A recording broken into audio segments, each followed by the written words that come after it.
Hi everyone, welcome back to the channel guys. Now a lot of students who are preparing for RBI grade B, they are worried about one common thing. About their gap years, about their background being not related to finance or economics. उनको ये डर लगता है कि how will they justify their gap years in the interview or how will they show their genuine interest in the field of finance और economics, क्योंकि उनका ऐसा कोई बैकग्राउंड नहीं है, उन्होंने ऐसा कुछ लाइफ में किया नहीं है इस फील्ड से रिलेटेड। तो इसके लिए today we are making a video where we are going to tell you about one certification course जो कि पूरा बैंकिंग सेक्टर रिकॉग्नाइज करता है। In fact RBI also recognises that certification course. तो वो सर्टिफिकेशन कोर्स क्या है, आप उसको कैसे कर सकते हैं, उससे क्या फायदे होने वाले हैं, वो सारी चीजें हम इस वीडियो में डिस्कस करने वाले हैं। So the certification course that I am talking about is actually diploma in banking and finance, जिसको हम JAIIB के नाम से भी जानते हैं। If you are aware that people who are working in the banking sector, they have to clear this exam, and after clearing this exam, that is JAB exam, JAIIB, they get increments. But people who are not working in the banking sector, like most of the aspirants for RBI grade B, वो ये exam नहीं दे सकते, but इसका जो एक alternative है that is DBF, diploma in banking and finance. आपकी knowledge के लिए इतना बता दूं कि DBF is just an alternate name for JAIIB. Exam वही है, बैंकिंग सेक्टर वाले जब देते हैं we call it a JAIIB. जो बैंकिंग सेक्टर में काम नहीं कर रहे हैं, जब वो ये एग्जाम देते हैं, it is called a diploma in banking and finance. I hope it is clear. अब ये एग्जाम से हमारी जो प्रॉब्लम्स हैं, हमारी जो वरीज हैं गैप ईयर्स को लेकर या फिर हमारे बैकग्राउंड को लेकर, how they will get solve. देखिए, इस एग्जाम से आपको दो फायदे होंगे, और मैं बताऊं तो दो तरीके से you can get benefited from this certification. One is during your selection and also in your growth once you join the organization you are dreaming for, that is RBI. Selection process में you will get benefited in phase 2 also, क्योंकि बहुत सारे topics अभी हम आगे आपको बताएंगे कौन कौन से पेपर्स हैं इस सर्टिफिकेशन में and how their syllabus overlaps with RBI grade B syllabus. In brief, if we talk about phase 2 topics in economics and many of your finance topics such as financial inclusion, functions of RBI, monetary policy, tools of monetary policy, derivatives, ये सारे topics कहीं ना कहीं आप DBF की certification करेंगे वहां पर पढ़ेंगे। सो फेज 2 में आपको एक ओवरलैप मिलेगा। ठीक है, मैं ये नहीं बोलूंगा कि इससे आपकी पूरी तैयारी हो जाएगी, but there would be an overlap between what you study here. It will strengthen your preparation for RBI grade B. Second चीज जो बहुत बड़ा डाउट रहता है, जिसकी हम शुरू में ही बात कर चुके हैं, is about the interview. It will better your profile in terms of interview. कैसे? तीन चीजें हैं। सबसे पहले, if you have gap years, बहुत सारे लोगों के होते हैं, हम उसकी टेंशन बहुत लेते हैं, बट मेरे हिसाब से टेंशन नहीं लेनी चाहिए। और अगर टेंशन है भी, अगर आप ऐसी कोई सर्टिफिकेशन कर लेते हैं, it will show on your resume कि आपने गैप ईयर्स में कुछ पढ़ा है, कुछ सीखा है, and that will also show your genuine interest in this field. काफी लोगों को यही लगता है ना कि how will I justify my switch और my interest in this field. So if you have this certification on your resume, that will automatically show that you are genuinely interested, और इससे आपकी नॉलेज कहीं ना कहीं इनहैंस होगी, जो मैंने फेज 2 टॉपिक्स में भी आपको यही बताया था। And it will help you in answering questions in a better way in your interview. तो ये तो होगी आपकी सिलेक्शन में। ग्रोथ में भी कहीं ना कहीं ये चीज हेल्प करती है, because once you join RBI, और if you join RBI, let's say that, because सब तो नहीं ज्वाइन करेंगे, जो आपका diploma in banking and finance है, your DBF will automatically get converted to JAIIB certification, जो कि मैंने बताया था, जो लोग बैंकिंग सेक्टर में काम करते हैं, once they clear this certification they get increments. तो आपका जो diploma in banking and finance होगा, that you would have cleared before joining RBI, will automatically get converted into the JAIIB certification. So you will get salary hike the day you start working. मतलब जैसे ही आप अपना JAIIB certification वहां upload करेंगे, you will start getting incremented salary. और कहीं ना कहीं again it will show in your growth path also, because अगर आपके पास अच्छी सर्टिफिकेशंस होंगी, people will give you better work profile, people will treat you like that. कुछ ना कुछ फर्क पड़ता है जैसे जैसे आपकी नॉलेज इंक्रीज होती है।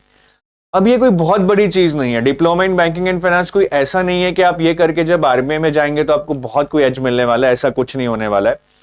But I think it will help you to remain one step ahead. जो आपके बैचमेट्स होंगे when they join RBI, they might be doing JAB certification. That time you can do the next level of certification, or you can join some part-time online MBA like that. So we have to keep working on a profile throughout our life, right? ऐसा नहीं है कि RBI में जाके हम settle हो गए और अब कंपटीशन खत्म हो गया है, कंपटीशन वहां पे भी रहने वाला है. So this is the overall picture, but मैं इसमें दो चीजें rather I would like to add them as disclaimer जो बहुत जरूरी है, आप उसको ध्यान से समझिएगा. पहले तो ये जरूरी नहीं है ये करना, आप इसको बहुत क्लैरिटी रखिए. मैं ये बिल्कुल भी प्रोजेक्ट नहीं कर रहा हूं कि diploma in banking and finance करिए, इससे आपके सिलेक्शन के कुछ बहुत ज्यादा चांसेस बढ़ जाएंगे, आपका सिलेक्शन पक्का हो जाएगा, ऐसा नहीं है. इनफैक्ट आपके अगर इंटरव्यू में ज्यादा मार्क्स भी आते हैं after doing this certification, that will only be because you possess more knowledge. Just writing it on your resume will not add to your marks.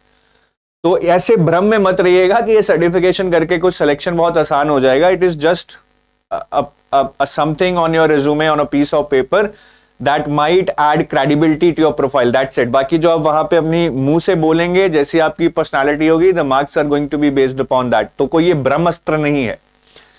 दूसरी चीज जो आपको समझनी होगी, it should be in your plan only from the long term. अब इसमें कूद मत जाना. If you are giving RBI for say 2024 and you are not even prepared for RBI, do not jump into this certification. इतने थोड़े time में आप दोनों चीजें नहीं कर पाएंगे. This is for somebody who is planning for a longer term. Say who wants to give exam in 2025, he can start preparing for RBI as well as for this certification, ताकि दोनों चीजें साथ में चलती रहें. तो एक्साइटेड मत होइएगा, इसमें कूदिएगा मत. और ये absolutely it's not necessary. As I told you, बहुत सारे लोग बिना इस सर्टिफिकेशन के एग्जाम क्लियर करते हैं, इंटरव्यू में अच्छे मार्क्स लाते हैं. This is just for enhancement, this is not something which is necessary. ठीक है, तो ये सारी चीजें होगी सर्टिफिकेशन के बारे में. Now coming to the point के डीबीएफ एग्जाम है क्या, इसमें क्या पेपर होते हैं. So I like to invite Kuldeep sir, जो कि इस फील्ड में पूरे एक्सपर्ट हैं. So we have a separate channel for JAIIB and CAIIB exams, जहां पे कुलदीप सर लीड लेते हैं. So has full knowledge of this exam. तो वो आपको बताएंगे कि इसमें क्या क्या पेपर्स होते हैं, क्या एलिजिबिलिटी है, क्या पैटर्न है, what type of questions do come in the exam. So over to Kuldeep sir now. ध्यान से सुनिएगा, अगर आप इंटरेस्टेड हैं सर्टिफिकेशन में, this next 10 minutes can give you lot of knowledge as in how to approach towards this certification. So Kuldeep sir, over to you. So sir has very nicely explained that why you should clear the DBF examination, or why you should give the DBF examination. But now the next question among all the aspirants is that what is DBF examination? So for next 5 minutes or 10 minutes I will be explaining you the details of the DBF examination. तो दोस्तों, जब भी हम किसी examination की बात करते हैं तो जो डिटेल्स हमें स्टार्टिंग में चाहिए होते हैं वो होता है कि भाई इस एग्जाम के लिए हम एलिजिबल हैं या नहीं हैं, इस एग्जामिनेशन का पैटर्न क्या है, इस एग्जामिनेशन का सिलेबस क्या है, कौन कौन से सब्जेक्ट्स हमें इस एग्जामिनेशन के लिए प्रिपेयर करने पड़ेंगे, और जो एग्जाम हम ऑलरेडी प्रिपेयर कर रहे हैं, for example RBI grade B, क्या उस एग्जामिनेशन के सिलेबस से इस एग्जाम का सिलेबस ओवरलैप करता है, क्या हमें एक कॉमन प्रिपरेशन हेल्प करेगी दोनों एग्जाम्स को टारगेट करने में. तो ये सारे क्वेश्चंस मैं आंसर करने वाला हूं. लेकिन आगे बढ़ने से पहले मैं आपको एक और बात इंपॉर्टेंट बताना चाहूंगा कि this is not a competitive examination. DBF competitive exam नहीं है. आपका कंपटीशन यहाँ पर खुद से ही है, क्योंकि एक सर्टिफिकेट एग्जामिनेशन है. आपको बिल्कुल भी फर्क नहीं पड़ेगा आपके साथ वाले बच्चे के कितने मार्क्स आए, आपको सिर्फ अपने मार्क्स लेकर आने कट ऑफ से ऊपर, then you are DBF certified. तो यहाँ पर कंपटीशन नहीं है. आपका जो है सेल्फ एक टारगेट रहेगा कि मुझे इतने मार्क्स स्कोर करने हैं, मैं बताऊंगा कितने हैं वो. अगर वो मार्क्स आप लेके आते हैं तो आप डीबीएफ क्वालिफाइड हैं. ठीक है, तो बात करते हैं सभी पॉइंट्स की. सबसे पहले हम बात करते हैं एलिजिबिलिटी की. देखिए, एलिजिबिलिटी कंडीशन जो ऑफिशियल नोटिफिकेशन में मेंशन्ड है वो ये है कि someone who is non members of institute, generally IIBF जो ये एग्जाम कंडक्ट कराता है, Indian institute of banking and finance, वहां पे जो बैंकिंग इंस्टीट्यूशंस हैं वो मेंबर होते हैं, वो मेंबरशिप लेते हैं उसकी. तो अगर कोई ऐसा पर्सन है जो मेंबर नहीं है आईआईबीएफ का, या फिर कोई ऐसा इंस्टीट्यूट है जिसके आप पार्ट हो लेकिन वो भी अगेन मेंबर नहीं है आईआईबीएफ का, तो आप जैब एग्जामिनेशन नहीं दे पाओगे, आप डीबीएफ एग्जामिनेशन दे पाओगे. तो diploma in banking and finance are for those aspirants या फॉर दोज वर्किंग एस्पिरेंट्स जिनका इंस्टीट्यूशन या फिर जो खुद आईबीएफ के मेंबर नहीं है. सेकंड इंपॉर्टेंट पॉइंट कि अगर आप लोगों ने 12th जो है कंप्लीट कर रखे, then you are eligible for this examination, 12th या फिर कोई इक्विवेलेंट एग्जाम. तो आई होप आप सभी अगर आरबीआई के लिए एलिजिबल है तो आप इस एग्जाम के लिए भी एलिजिबल हैं. तो एलिजिबिलिटी कंडीशन आप सबकी मोस्टली मीट करती होगी. अब बात करते हैं बहुत ही इंपॉर्टेंट पॉइंट की, pattern of this examination, because again आप लोगों को इसके बारे में क्लियरली पता होना चाहिए तभी शायद अपनी स्ट्रेटेजी को बहुत अच्छे से प्रिपेयर कर सकते हैं to clear the DBF examination. तो सर डीबीएफ एग्जामिनेशन एक हाफ ईयरली एग्जामिनेशन है, हर हाफ ईयर में कंडक्ट होता है। जनरली एक ईयर में इसकी 2 साइकिल होती हैं, एक होती है मई साइकिल और दूसरी होती है अक्टूबर साइकिल। जो मई साइकिल है वो हमारी जो वीक ऑफ मई है generally 3 to 4 weeks of May में कंप्लीट होती है, और कई बार मई एंड में और जून में भी एग्जाम होता है। और जो अक्टूबर साइकिल है उसके जो एग्जाम है वो अक्टूबर मंथ में होते हैं। तो आप लोगों को यहाँ पर ये एग्जाम क्वालिफाई करने के साल में 2 बार चांसेस मिलते हैं। इन एग्जाम की जो रजिस्ट्रेशन वो स्टार्ट होती है मार्च में। जैसे अगर मैं 2024 मई साइकिल की बात करूं तो रजिस्ट्रेशन है वो स्टार्ट हो रही है 5 मार्च को, और लगभग 3 वीक की रजिस्ट्रेशन चलेगी। और यहाँ पर अगेन एक बहुत इंपॉर्टेंट पॉइंट है कि जितनी जल्दी आप रजिस्ट्रेशन कर लेते हैं इस एग्जाम के लिए, उतनी पसंद का आपको स्लॉट और उतनी अपनी पसंद का आपको सेंटर भी मिल जाएगा। प्लस आप लोगों को हर वीक के बाद 100 रुपीज की पेनल्टी लगती है लेट फॉर्म भरने की, तो उससे भी आप बच जाएंगे। तो 5th से 12th मार्च तक अगर फॉर्म फिल कर देते हैं तो you are paying less amount, plus you will be getting the centre of your choice. तो ये आप ध्यान रखिएगा। देन जो एग्जामिनेशन की डेट है फॉर द मई 2024 साइकिल वो है 25 एंड 26 मई। और अगेन आप लोगों को दिख रहा होगा कि सर ये 4 डेट्स हैं, तो क्या इन डिफरेंट डेट्स पे हमें जो है स्लॉट मिलेंगे या फिर डिफरेंट एग्जामिनेशन की डिफरेंट शिफ्ट्स होती हैं, ऐसा कुछ सिस्टम है क्या? नहीं। तो यहाँ पर अभी मैं आपको बताऊंगा कि 4 कंपोनेंट्स आपको क्वालिफाई करने पड़ते हैं डीबीएफ एग्जामिनेशन में, और इन कंपोनेंट्स के जो पेपर है वो डिफरेंट डेज पे होते हैं। मतलब आपका एक दिन पर एक ही सब्जेक्ट का पेपर होगा, ये आपके लिए एक लग्जरी है। मतलब अगर आप 25 मई की बात करें तो 25 मई को आपका Indian economy and Indian financial system का पेपर है, 26 मई को आपका practice and principle of banking का पेपर है, 2 जून को आपका अकाउंटिंग एंड फाइनेंशियल मैनेजमेंट का पेपर है। तो आपको एक दिन में एक ही कंपोनेंट का पेपर देना है। और एक अच्छी बात होती है क्योंकि जो बैंकिंग प्रोफाइल के लोग हैं जो जनरली जैब एग्जामिनेशन दे रहे होते हैं, उनके लिए जो शेड्यूल है काफ़ी जो है हेल्पफुल हो जाता है उनकी बैंकिंग लाइफ से। और हमें भी इसका एडिशनल बेनिफिट मिलता है जो नॉन बैंकिंग मेंबर है, कि हमारे लिए डेट शीट थोड़ी सी हमारी सुविधा के अनुसार हो जाती है, हम उसको इजीली मैनेज कर पाते हैं। ठीक है। अब अगर मैं पैटर्न की बात करूं दोस्तों, ये जो एग्जामिनेशन है ये एक ऑब्जेक्टिव एग्जामिनेशन है। यहाँ पर आपको एमसीक्यू बेस्ड पेपर देखने को मिलेगा। ऑनलाइन मोड में एग्जामिनेशन होता है, सीबीटी एग्जामिनेशन है, कंप्यूटर बेस्ड टेस्ट होगा यहाँ पर, और एक पेपर 2 घंटे का होगा, 2 आवर्स का पेपर होगा। 2 आवर्स में आपको 100 क्वेश्चंस जो है मिलेंगे, और 100 क्वेश्चंस के जो मैक्सिमम मार्क्स हैं वो 100 हैं। अब लेकिन यहाँ पर हर क्वेश्चन इक्वल मार्क्स कैरी नहीं करता है। इन 100 क्वेश्चंस में से 50 क्वेश्चंस जो होंगे वो 0.5 मार्क्स के होंगे। जनरली वो क्वेश्चंस हैं जो कि स्ट्रेट फॉरवर्ड हैं, वन लाइनर हैं, जहाँ पे आपसे बहुत सिंपल जो है क्वेश्चन पूछा हुआ है। जैसे for example who sets the repo rate in India, ठीक है, ऐसा क्वेश्चन पूछ लिया। अब ये क्वेश्चन 0.5 मार्क्स का होगा। उसके बाद जो 25 क्वेश्चन है वो 1 मार्क्स के होंगे। ये वो क्वेश्चंस रहेंगे दोस्तों जहां पर आपसे मल्टीपल स्टेटमेंट बेस्ड क्वेश्चन या फिर छोटी केस स्टडी पूछी जा सकती है। एंड देन 25 क्वेश्चंस होंगे 2 मार्क्स के, जहां पर आप लोगों से एक बड़ी केस स्टडी या फिर मल्टीपल स्टेटमेंट बेस्ड क्वेश्चन जहां पर 6-7 स्टेटमेंट्स हैं, ऐसे क्वेश्चन पूछे जाएंगे। तो यहाँ पर हर क्वेश्चन इक्वल मार्क्स कैरी नहीं करता है। देन अगर मैं बात करूं नेगेटिव मार्किंग नहीं है, अगेन एक लग्जरी आप लोगों के लिए कि यहाँ पर आप लोग अगर 100 क्वेश्चन अटेम्प्ट करके आते हैं या कोई क्वेश्चन आपका आप नेगेटिव आंसर लगा के आ जाते हैं तो आपको कोई टेंशन नहीं लेनी है, आपको नेगेटिव पेनल्टी नहीं लगने वाली है। अब यहाँ पर इंपॉर्टेंट पॉइंट आता है कि हमारा एग्जाम कब क्वालिफाई माना जाएगा। तो यहाँ पर जैसे मैंने पहले बताया था कि आपको कुछ कट ऑफ मार्क्स जो है वो लेकर आने होंगे, तब आपका एग्जाम क्वालिफाई माना जाएगा। तो वो कट ऑफ मार्क्स क्या है? अगर आप इन पेपर में जो 4 कंपोनेंट है, मैं आपको कंपोनेंट के बारे में आगे बताने वाला हूँ डिटेल में। IE&IFS, then there is PPB, then there is AFM, इनकी फुल फॉर्म अभी हम देखेंगे। Then RBWM, retail banking and wealth management. अगर इन चारों कंपोनेंट के इंडिविजुअल पेपर में आप 50+ मार्क्स लेकर आ जाते हैं, मतलब आपके IE&IFS में 50+ मार्क्स हैं, आपके PPB में 50+ मार्क्स हैं, आपके AFM में 50+ मार्क्स हैं, आपके रिटेल बैंकिंग वेल्थ मैनेजमेंट में 50+ मार्क्स हैं out of 100, then your JAIIB exam is qualified. एक और कंडीशन है, क्योंकि जैब या डीबीएफ एग्जाम इज क्वालिफाइड, क्योंकि डीबीएफ एग्जामिनेशन आप मल्टीपल अटेम्प्ट्स में भी क्वालिफाई कर सकते हो। दोस्तों ये बात आप लोगों को सुन के काफी जो है खुशी मिल रही होगी। मैं आपको बताता हूं कैसे, कि जनरली आप लोगों को 3 इयर्स और 5 अटेम्प्ट्स मिलते हैं डीबीएफ एग्जाम क्वालिफाई करने के। मैं इसका आपको एक सिनेरियो देता हूं। फॉर एग्जांपल अगर आप मई में ये एग्जाम पहली बार फिल कर रहे हैं, अब मई में आप ये चारों पेपर देने गए तो आपके 2 कंपोनेंट्स AFM और PPB क्वालिफाई हो गए, ठीक है। लेकिन आपके retail banking and wealth management में और Indian economy and Indian financial system में कम मार्क्स आए, आपके 45 से कम मार्क्स आए, तो उस केस में आप ये पेपर अक्टूबर साइकिल में जो है अटेम्प्ट करके क्वालिफाई कर सकते हैं।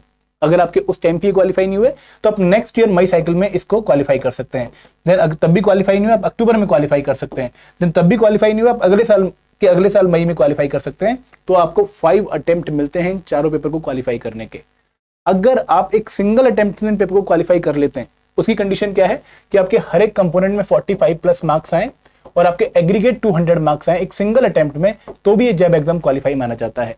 देखिए मैंने आपको 2 कंडीशन बताई है। पहली कंडीशन क्या है कि आपके हर एक पेपर में 50+ मार्क्स आए तो जैब एग्जाम क्वालिफाइड है।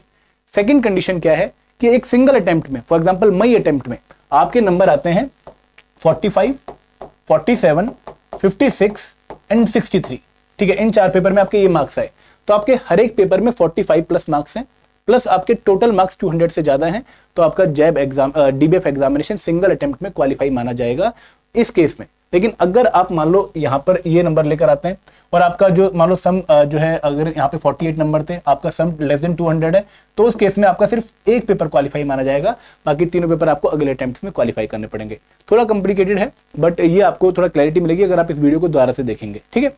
आगे बढ़ते हैं दोस्तों, अब बात करते हैं सब्जेक्ट एंड सिलेबस की। This is again a very important point. अगर मैं सब्जेक्ट की बात करूं तो आपको 4 पेपर्स यहाँ पर जो है क्वालिफाई करने पड़ते हैं। पहला पेपर है Indian economy and Indian financial system, और ये जो कंपोनेंट है काफी ओवरलैप करता है आपके इकोनॉमिक एंड सोशल इश्यूज वाले सब्जेक्ट से इन आरबीआई ग्रेड बी एग्जामिनेशन। यहाँ पे आप बेसिक्स ऑफ इंडियन इकोनॉमी पढ़ते हैं कि किस तरीके से हमारी इकोनॉमिक हिस्ट्री रही है, हमारा जो है इंडियन इकोनॉमी का स्ट्रक्चर क्या है, ठीक है, जीडीपी जीएनपी वगैरह के जो कंसेप्ट है वो आप सारे यहाँ पर भी देखेंगे। देन इकोनॉमिक पॉलिसी इंडिया की क्या रही है, एलपीजी रिफॉर्म्स वगैरह क्या रहे हैं, वो सारी चीजें आपकी इस सब्जेक्ट में कवर होती हैं। तो ये सब्जेक्ट काफी ओवरलैप करता है आपके आरबीआई ग्रेड बी के ईएसआई के सिलेबस से। Then second subject is principle and practice of banking, again एक बहुत इंपॉर्टेंट चैप्टर है। और दोस्तों अगेन अगर आप यहाँ पर सिलेबस भी देखेंगे, मैंने लिंक दिया हुआ है, आप इस लिंक पे जाके डिटेल सिलेबस देख सकते हैं। पूरा डिकोडेड सिलेबस आईबीएफ ने दिया है हर एक कंपोनेंट का। तो principle and practice of banking एक जर्नल सब्जेक्ट है जहां पर आप लोगों को बैंकिंग के रिगार्डिंग बहुत सारे कंसेप्ट्स देखने को मिलेंगे, जैसे पीएमएलए गाइडलाइंस आपको पढ़नी पड़ेंगी, आपको केवाईसी नॉर्म्स पढ़ने पड़ेंगे। अगेन हेल्पफुल रहते हैं आपकी आगे वाली लाइफ के लिए भी, क्योंकि आप लोग अगर आरबीआई में भी जाते हैं तो आपको वहां पर ही नॉलेज एज सच यूटिलाइज करने का मौका मिलेगा। Then there is accounting and financial management for bankers, ABFM, एक बहुत ही इंपॉर्टेंट कंपोनेंट जिसका काफी सिलेबस ओवरलैप करेगा आपके अकाउंटिंग एंड फाइनेंशियल मैनेजमेंट वाले कंपोनेंट से जो आप पढ़ते हैं, एफएम पढ़ते हैं, उससे काफी टॉपिक यहाँ पर ओवरलैप करते हैं। Then last but not the least is the retail banking and wealth management, again एक बहुत इंपॉर्टेंट टॉपिक है। बड़ा कंपोनेंट नहीं है, लगभग 26 चैप्टर हैं और सबसे छोटा कंपोनेंट माना जाता है डीबीएफ एग्जामिनेशन में। और दोस्तों इस एग्जाम के इस कंपोनेंट में आप लोगों को बहुत ऐसी जो है नॉलेज देखने को मिलेगी जो आपकी डेली बैंकिंग ऑपरेशन से रिलेट करती है। तो अगेन आपकी जो वर्किंग लाइफ रहेगी बाद में आरबीआई ग्रेड बी में, उसमें नॉलेज काफी हेल्पफुल रहेगी। तो this is the important points regarding the DBF examination. और दोस्तों मेरे अकॉर्डिंग भी आप लोगों को अगर आपको लगता है कि मैं इंटरव्यू में गैप ईयर्स कैरी करता हूं या फिर और भी कॉन्फिडेंस में आपको जो है बूस्ट लेना है, या फिर आपको लगता है कि मेरी प्रोफाइल से जो है आरबीआई ग्रेड बी एग्जाम में रिलेट नहीं कर पा रहा हूँ, मेरा बैकग्राउंड इंजीनियरिंग बैकग्राउंड था, तो डीबीएफ एग्जामिनेशन आप जो है सर्टिफिकेशन जो है वो आप ले सकते हैं। ये आपको हेल्प कर सकता है आपकी आरबीआई ग्रेड बी की पूरी प्रिपरेशन में। अब दोस्तों ये प्रिपरेशन आप सेल्फ स्टडी के थ्रू कर सकते हैं। I am very much sure कि अगर आप लोग डेली 3 से 4 घंटे से एग्जामिनेशन को दे दें और 3 महीने 4 महीने के आसपास ये टाइम निकाल लें, तो आप ये सेल्फ स्टडी से क्वालिफाई कर सकते हैं। बिकॉज आईबीएफ ने मैकमिलन पब्लिकेशन की बुक जो है वो पब्लिश कर रखी है, आप उन बुक से ही पेपर देखेंगे। तो अगर आप सेल्फ स्टडी कर सकते हैं then you are more than eligible to qualify this examination. कोई बहुत डिफिकल्ट एग्जामिनेशन नहीं है, लेकिन अगर आप चाहते हैं कि एक ऐसा कोर्स है जो आपकी इस एग्जाम की प्रिपरेशन में हेल्प करे, जहां पर आपको एक ही जगह पर सारी चीजें मिल जाएं, कंसेप्ट नोट्स मिल जाएं, क्विज मिल जाएं, देन रिकॉर्डेड वीडियोस मिल जाएं, plus live classes just before the examination मिल जाए, तो हमने कोर्स लॉन्च कर रखा है जहां पर सिर्फ 200 आवर्स में हमें सारे कंपोनेंट्स आप लोगों को कवर करवा रहे हैं। अगर आप लोग इंटरेस्टेड हैं तो लिंक नीचे डिस्क्रिप्शन बॉक्स में दिया गया इन कोर्सेज का, आप लोग वहां पे जाके इनको ज्वाइन कर सकते हैं। और आप लोगों को कूपन कोड यूज करना है JAIIB75 to get 75% discount on all our courses. तो यहाँ पर आपको जो है कंप्लीट कोर्सेज का जो है लिंक भी मिल जाएगा, प्लस आपको इंडिविजुअल कंपोनेंट के अगर आपको कोर्सेज परचेज करना है तो उनका लिंक भी डिस्क्रिप्शन में दिया गया है।